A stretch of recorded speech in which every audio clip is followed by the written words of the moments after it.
Decidesme quen é esta? A Bolboreta Enriqueta. E a Bolboreta Enriqueta con quen vai?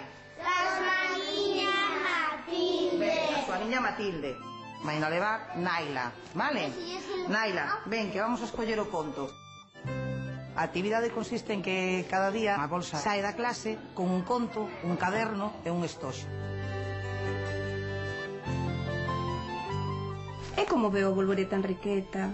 Pois, encontrouse ca súa niña Matilde Xo este conto? para ler. Ah, témolo que ler.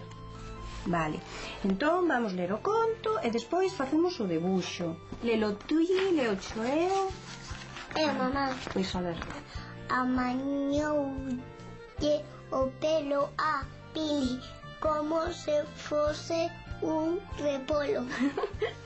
Mira como yo puxo. Pois agora temos que facer un debuxo. E que debuxo vamos facer? Pois, déxame pensar a mí. Bueno, pois a ver, pensa. Unha palabra a que máis se gustou de todo o libro. Repolo. Repolo, pois poñemos repolo. Es que o vocabulario cada vez é máis amplio, ves que os nenos intentan cada vez, pois iso, expresarse máis en galego, e, bueno, pois iso tamén supón unha satisfacción, non? Un momento. Claro, vas moi rápido, a min quedame moitas cousas.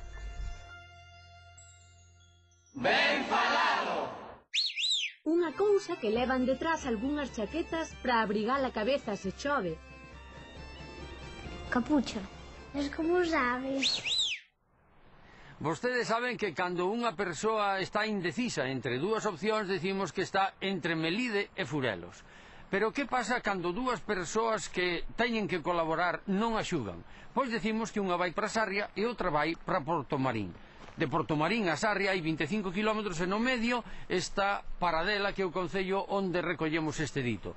E ao norte de Sarria está o Corgo. O Corgo é un concello moi grande e no Corgo normalmente o aire non ven de Sarria, pero cando ven con tanta forza que leva todo por diante e ademais trae tronada. Por iso no Corgo din aire de Sarria ou moito ou nada. Xa ven, cada sitio ten o seu dito. Abur.